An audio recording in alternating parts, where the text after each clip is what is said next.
강의 여러분 모두에게 함께 할 수 있기를 주님 이름으로 축복합니다.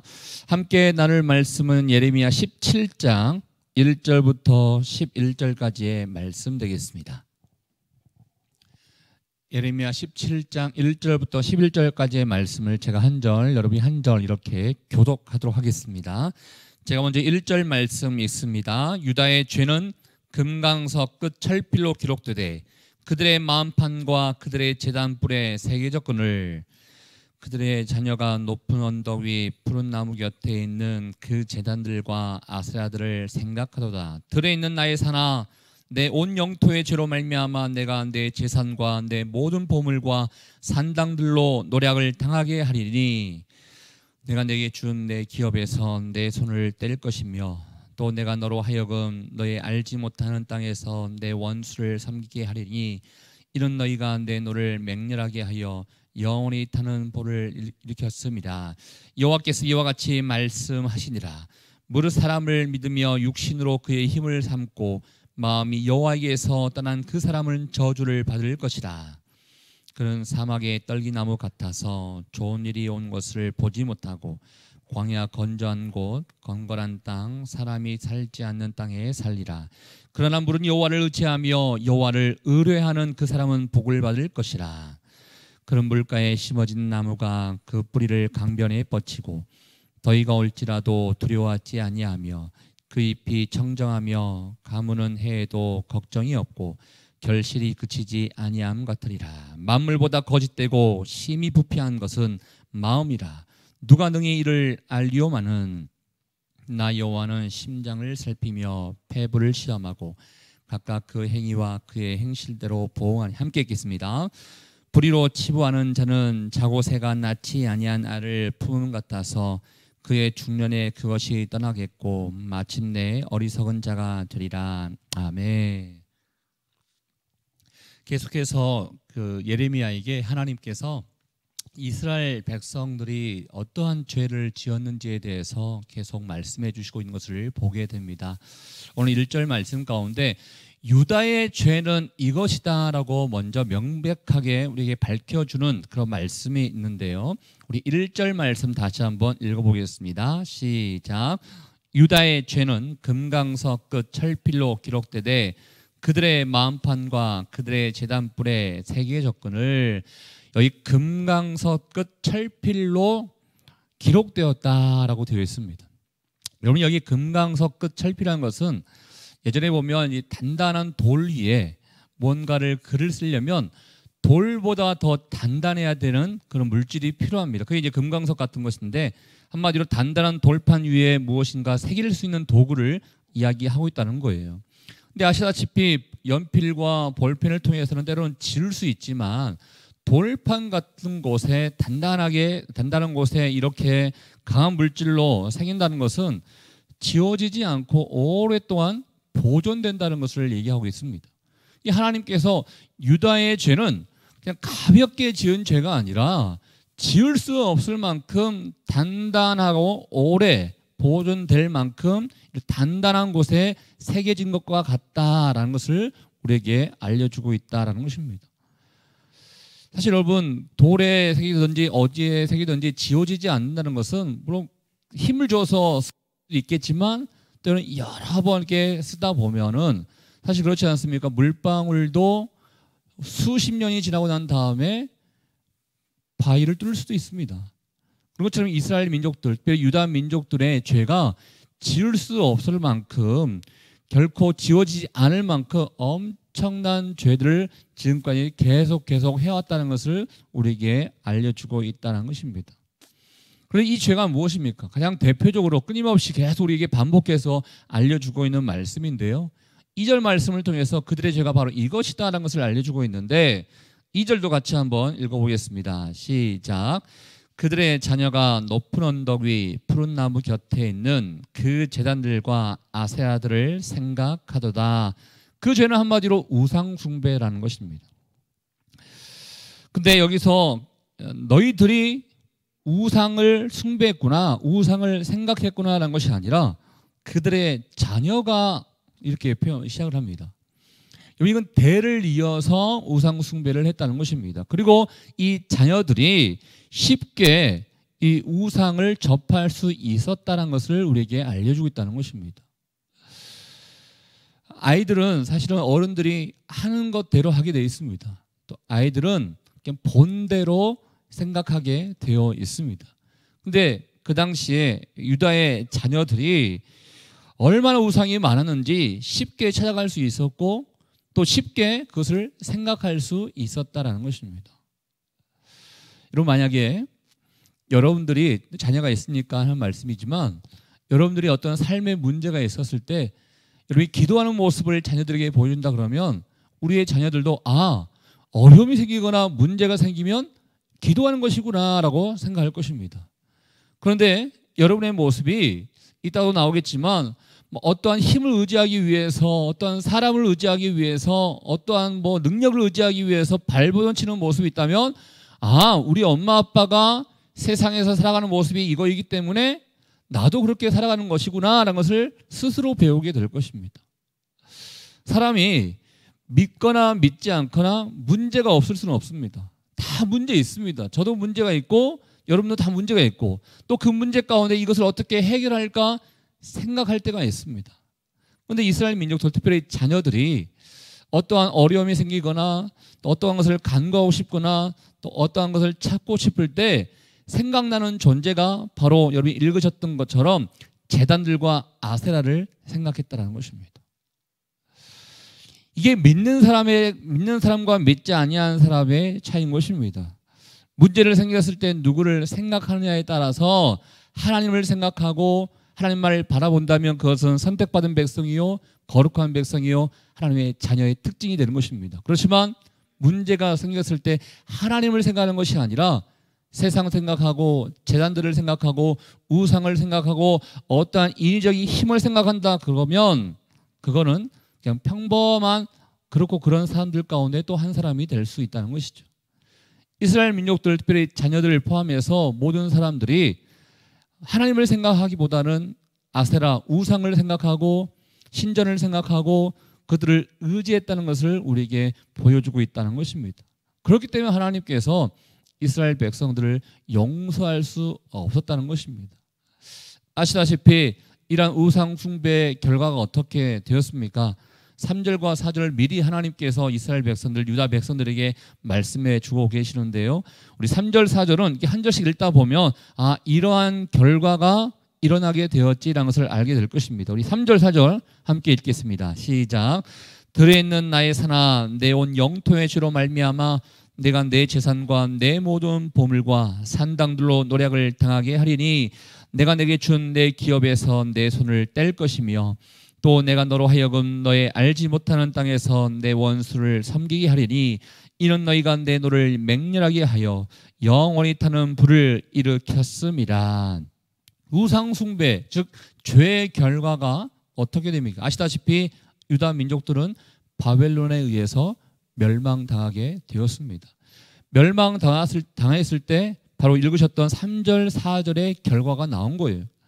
첫 번째, 여러분, 노략을 당하지 않습니까? 모든 것들을 다 약탈당하게 되었다는 것입니다. 두 번째 보니까 내 기업에서 내 손을 뗄 것이다. 한마디로 이 나라에서 추방을 당하게 되었습니다. 그리고 세 번째, 너가 알지 못하는 땅에서 내 원수를 섬기게 될 것이다.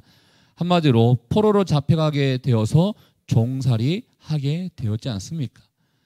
이미 결과적으로 우리는 알고 있지만 하나님께서 우상 숭배를 했던 너희 유다야, 너희에게는 이러한 일들이 일어나게 될 것이라는 것을 하나님께서 미리 예고해 주셨고 경고해 주시게 된 것을 보게 됩니다. 그러면서 하나님께서 하나님을 믿는 자와 하나님을 떠난 자들에 대해서 비교하시는 것을 우리에게 알려주고 계시는데요. 먼저 5절, 6절 말씀은 하나님을 떠나는 자들은 어떠한 자들이요 어떠한 일들이 일어났는지를 우리에게 설명해 주고 있습니다. 전 특별히 이런 먼저 나오는 하나님을 떠난 자의 특징이 여러분의 모습이 아닐 수 있기를 축복합니다. 반대로 7절, 8절에 나와 있는 안에 거하는 자, 하나님을 믿는 자, 하나님을 의뢰하는 자의 모습이 바로 여러분의 모습이 될 수 있기를 주 여러분 축복합니다. 먼저 하나님의 떠난 자의 모습이 어떠한 모습입니까? 5절, 6절 말씀 함께 읽겠습니다. 시작. 여호와께서 이와 같이 말씀하시니라. 무릇 사람을 믿으며 육신으로 그의 힘을 삼고 마음이 여호와에게서 떠난 그 사람은 저주를 받을 것이라. 그는 사막의 떨기나무 같아서 좋은 일이 오는 것을 보지 못하고 광야 간조한 곳 건건한 땅 사람이 살지 않은 땅에 살리라. 한마디로 하나님께서 말씀하십니다. 하나님을 떠나는 자는 저주를 받을 것이다 라고 우리에게 말씀해 주고 있습니다. 이게 하나님 떠나는 자들의 운명이라는 것입니다. 그런데 하나님을 떠나는 자들의 특징을 뭐라고 얘기합니까? 사람을 믿는다는 것입니다. 여러분이 잘 생각해 보셔야 됩니다. 내 마음 가운데 하나님만을 의지하기보다 사람을 의지하는 모습이 있고 사람을 믿는 자의 모습이 있다 그러면 내 마음 가운데 문제가 있구나 하는 것을 우리가 생각해 볼 수 있어야 됩니다. 하나님이 말씀하시기를 하나님을 떠난 자들의 특징은 사람을 믿는다라고 얘기하고 있습니다. 그리고 육신으로 힘을 삼는다라고 또 이야기하고 있습니다. 여러분, 육신으로서 힘을 삼자는 것은요, 우리에게 진정한 힘은 누구이십니까? 창조주이신 하나님이십니다. 그 하나님만을 의지해야 되는데 하나님이 만든 피조물을 의지한다면 잘못됐다는 것입니다. 이 피조물이라는 것은 우리의 세상을 얘기할 수도 있고요, 또 어떠한 사람을 의지할 수도 있고요, 또한 또 힘과 능력을 이야기할 수 있습니다. 하나님 외에 하나님이 만드신 이 모든 것들을 얘기하고 있는데 바로 하나님을 떠난 자들은 육신으로 힘을 삼는다라는 것을 우리에게 보여주고 있습니다. 또 하나님을 떠난 자의 특징은 마음이 하나님에게서 떠났다라고 이야기해 주고 있다는 것입니다. 그럼 어떠한 결과가 일어나게 될 것인가? 사막의 떨기나무 같이 아무런 열매가 없을 것이다 라고 얘기하고 있다는 것입니다. 가끔씩 우리가 이렇게 영상을 통해서 보는 것처럼 사막에 이렇게 아무 열매 없이 가지만 앙상한 그런 나무들 보지 않습니까? 그러한 모습이 하나님을 떠난 자의 모습이 될 것이다 라고 하나님이 말씀해 주고 있다는 것이죠. 그럼 반대로 우리가 취해야 할 하나님을 의지하는 자들의 특징은 어떠한 것인가? 우리 7절, 8절 우리 같이 한번 읽어보겠습니다. 시작. 그러나 무릇 여호와를 의지하며 여호와를 의뢰하는 그 사람은 복을 받을 것이다. 그런 물가에 심어진 나무가 그 뿌리를 강변에 뻗치고 더위가 올지라도 두려워하지 아니하며 그 잎이 청정하며 가무는 해에도 걱정이 없고 결실이 그치지 아니함 같으리라. 여러분, 이 말씀을 읽으실 때 떠오르는 구절이 있죠. 바로 시편 1편 말씀입니다. 복 있는 사람은 이렇게 하면서 시작되는 시편 1편 말씀. 1편 1절 말씀. 근데 그 중에서 시편 1편의 3절 말씀이 보면 비슷한 내용이 나오는데 우리 3절 말씀도 같이 한번 읽어보겠습니다. 시작. 그는 시냇가에 심은 나무가 철을 따라 열매를 맺으며 그 잎사귀가 마르지 아니함 같으니 그가 하는 모든 일이 다 형통하리로다. 아멘. 전 여러분에게 이러한 일이 있기를 다시 한번 주의 이름으로 축복합니다. 하나님을 의지하고 여호와를 의뢰하는 자, 즉 하나님을 섬기고 하나님의 말씀에 복종하며 하나님을 나의 주인으로 고백한 사람들이다라는 것이죠. 그 사람들은 복을 받을 것이다 라고 우리에게 알려주고 있습니다. 그 복을 받을 수밖에 없는, 즉 여호와를 의뢰하는 자들의 특징이 무엇인가? 읽으셨던 것처럼 그 뿌리를 강변에 뻗치고 있다라고 얘기하고 있습니다. 한마디로 계속 이거는 수분을 공급받고 있다는 것이지 않습니까? 즉 영양분을 계속 공급받고 있다는 거예요. 즉 하나님께 발을 담고 있으니, 하나님께 마음을 담그고 있으니 하나님으로부터 계속적인 공급을 받을 수밖에 없다는 것입니다. 여러분, 가지가 나무에서 떨어져 나가버리면 아무런 열매를 맺지 못합니다. 그러나 힘들고 어려운 일이 있다 하더라도 그 가지가 나무에 붙어 있기만 하면 언젠가는 열매를 맺는 거예요. 즉 인생이 살다 보면 힘들 수 있고 어려운 일이 있을 수 있지만 그럼에도 불구하고 난 결코 하나님을 떠나지 않겠다, 하나님만을 바라보겠다, 이러한 마음을 가지고 있는 사람이라면 하나님은 반드시 그를 통해서 열매를 맺게 하실 것이다 라는 것을 우리에게 알려주고 있다는 것입니다. 다시 한번 생각해 보십시오. 그 뿌리를 강변에 뻗치고 있습니다. 그러면 수분을 받고 영양분을 받습니다. 그러면 그 다음 읽었던 것처럼 더위가 올지라도 두려워하지 않습니다. 왜냐하면 계속적으로 물을 공급받기 때문에.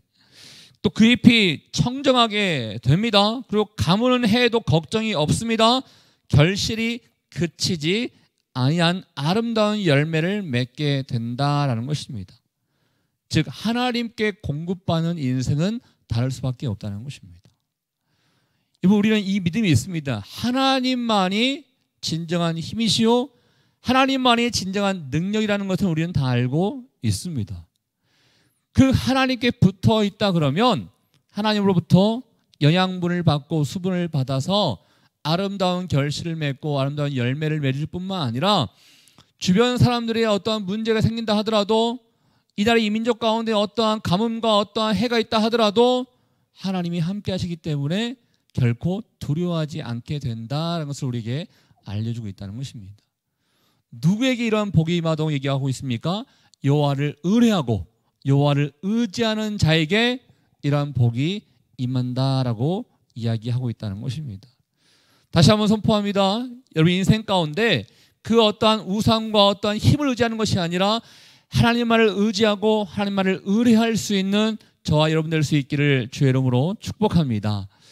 이렇게 복 있는 인생이 있고 저주받는 인생이 있다는 것을 하나님께서 소개해 주셨는데 그럼에도 불구하고 왜 많은 사람들이 저주의 길로 가게 될까요? 그것은 바로 9절 말씀을 통해서 우리에게 알려주고 있다는 것입니다. 우리 9절 말씀 같이 한번 읽겠습니다. 시작. 만물보다 거짓되고 심히 부패한 것은 마음이라. 누가 능히 이를 알리오마는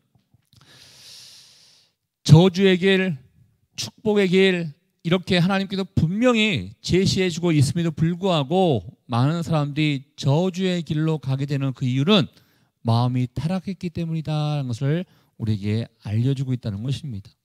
마음이 거짓되고 부패했기 때문에, 즉 근본적인 문제가 바로 마음으로부터 나오기 때문에 사람들이 복 있는 인생이 아니라 저주의 인생 가운데 가고 있다는 것을 우리에게 알려주고 있다는 것입니다. 한번 생각해 보세요. 저를 포함해서 우리가 신앙생활을 하다 보면 한편으로는 내가 신앙생활을 잘해야겠다라고 생각합니다. 또 신앙생활 가운데 한편으로는 내가 그 사람 잘 섬겨야겠다, 그 사랑해야겠다, 그 사람을 위해서 내가 뭔가를 해야겠다, 이웃을 위해서, 직장에 있는 사람들을 위해서, 하나님이 붙여주시는 사람들을 위해서 부르신 그 자리에서 내가 어떠한 것을 해봐야겠다라고 생각은 하지만 우리의 현실 가운데는 우리의 마음이 그들을 향하고 있지 않습니다.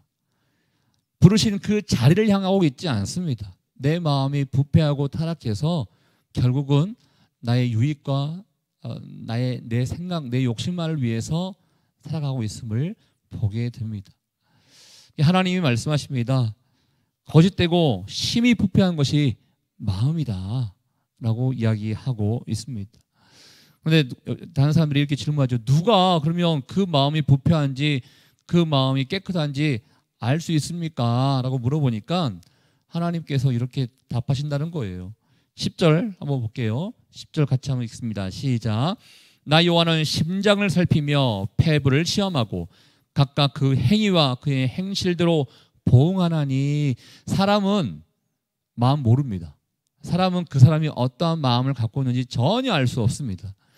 예를 들어서 제가 여러분을 향해서 이렇게 거짓 웃음을 지를 수도 있어요.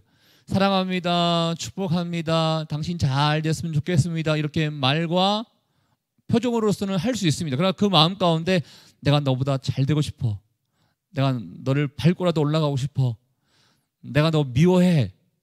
사람은 모르겠어요. 티가 나는 사람이 있을지 모르겠지만 웬만해서는 그 사람의 마음을 정확하게 알 수가 없습니다. 그렇지만 하나님 뭐라고 말씀하시냐면, 나는 여호와는 심장을 살피고 폐부를 시험하다. 즉 우리 안에 있는 거 아니겠습니까?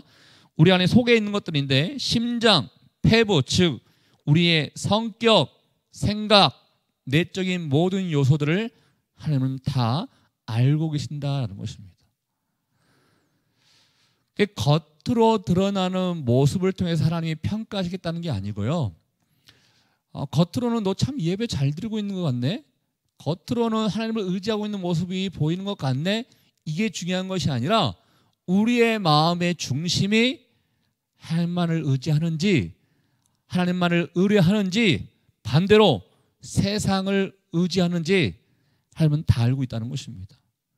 그 마음을 주님이 다 알고 계시기 때문에 그 마음에 행한 대로 하나님이 보응할 것이다 라고 이야기하고 있다는 것입니다.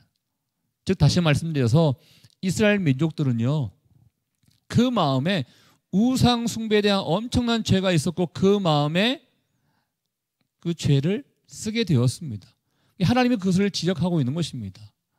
아무리 겉으로는 제사를 드린다 하더라도, 아무리 겉으로는 나는 하나님의 백성이야, 하나님이 선택한 민족이야, 우리에게는 이 성전이 있고 우리에게는 하나님을 믿고 있는 저 제사장과 왕이 있지 않느냐 라고 겉모습은 그럴듯하게 보인다 하더라도 이스라엘 민족들의 속마음이 부패하고 썩었기 때문에 너의 마음밭에 지금 죄를 너희가 이미 새겼다라고 하나님이 말씀해 주고 있다는 것입니다.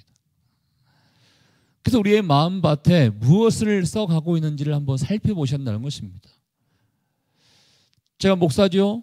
또 우리 안에는 권사 있고 집사 있고 어떤 교회 직분자 있죠.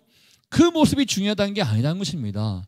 우리의 마음에 무엇을 써가고 있고 마음에 어떠한 생각을 하고 있느냐가 중요하다는 것을 우리에게 알려주고 있다는 것입니다. 하나님은 심지어 우리의 이면에 있는 숨겨진 동기까지도 다 판단하시고 그대로 갚으시는 하나님이시다는 것을 우리에게 알려주고 있지 않습니까? 그러면서 오늘 11절 말씀을 통해서 하나님을 믿는 자와 그렇지 아니하는 자, 즉 마음밭에 하나님을 의지하겠다고 고백하는 자와 그렇지 아니한 자들의 특징을 설명하면서 11절 말씀을 통해서요, 불의한 자들은 결국 이렇게 될 것이다라는 것을 얘기하고 있는데 우리 11절 말씀 한 번 더 읽겠습니다. 시작. 불의로 치부하는 자는 자고새가 낳지 아니한 알을 품음 같아서 그의 중년에 그것이 떠나겠고 마침내 어리석은 자가 되리라. 자고새를 좀 이해하셔야 될 것 같은데요. 중동 지역에 그러니까 많은 알을 품고 있는 새라고 합니다. 그런데 많은 알을 품고 있다 보니까 사람들이 이렇게 생각해요. 저 알 중에 다른 새의 알도 있을 것인데 그러면 나중에 부화하고 이 새가 아기 새가 자라나서 우리의 어미가 나와 다른 애하고 다르다고 생각하면 언젠가는 이게 떠나지 않겠습니까? 이제 그걸 얘기하는 거예요. 불의한 자는 자고새 같아서 뭔가 움켜쥐고 있으니까 이건 내 것이구나, 내가 많은 것을 얻게 되었구나 라고 생각할 수도 있겠지만 시간이 지나서 그것이 다 떠나가게 되었고 마침내 어리석은 자가 될 것이다 라고 이야기하고 있다는 것입니다. 즉 악한 자의 번영은 한순간에 환상에 불과하다라는 것을 우리에게 말씀해 주고 있다는 것입니다. 사랑하는 여러분, 오늘 하나님께서 이스라엘 민족들의, 특별히 유다 민족들의 죄, 우상 숭배에 대해서 또 잘못된 그런 마음에 대해서 하나님이 우리에게 말씀해 주고 있는데 전 여러분에게 이렇게 한번 질문 드리며 오늘 말씀을 마치고자 합니다. 여러분의 마음은 어디로 향하고 있으십니까?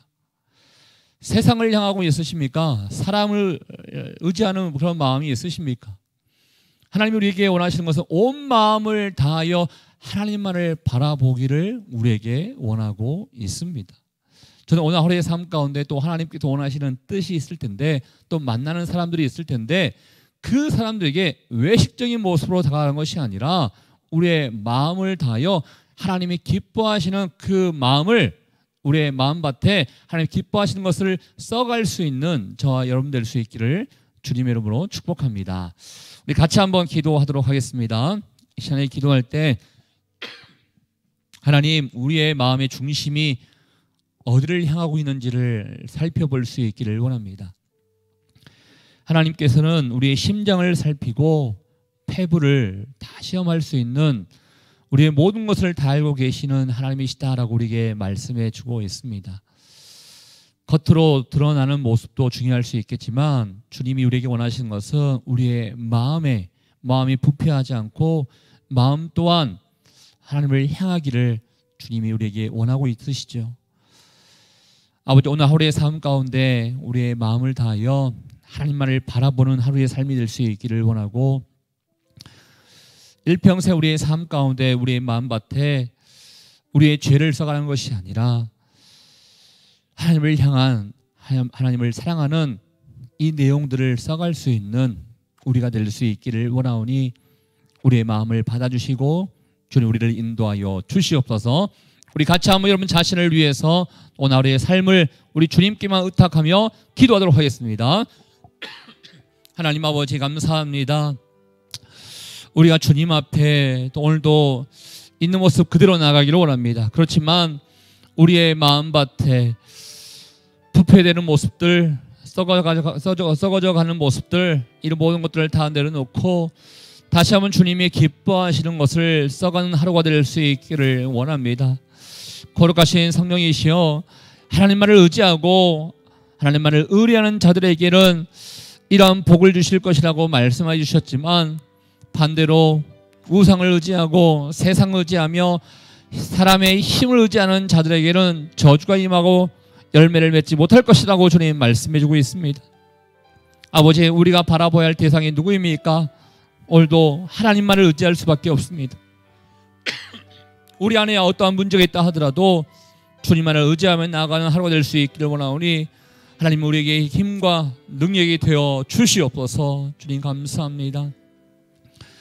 사랑과 은혜가 충만하신 하나님 아버지, 오늘 유다의 이 우상 숭배에 대한 죄를 하나님이 지적해 주시면서 복 있는 사람과 그렇지 아니한 사람들의 특징이 무엇인지를 우리에게 소개해 주고 계십니다. 하나님, 세상 의지하고 사람 의지하며 마음이 하나님에게서 떠난 자들에게는 하나님이 저주가 임하고 열매 맺지 못할 것이라고 말씀해 주셨습니다. 또 반대로 하나님만을 의지하고 의리하는 자들에게는 시냇가에 심은 나무처럼 열매를 맺게 될 것이요, 잎사귀도 마르지 아니할 것이요, 하는 일마다 잘 될 것이라는 이 축복을 우리에게 소개해 주고 있습니다. 하나님, 무엇을 의지하겠습니까? 무엇을 바라보겠습니까?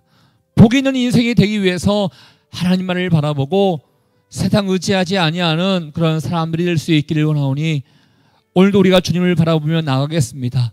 우리의 발걸음을 주님 인도하여 주시옵소서. 우리 안에 많은 문제가 있습니까? 걱정거리가 있습니까? 염려가 있습니까?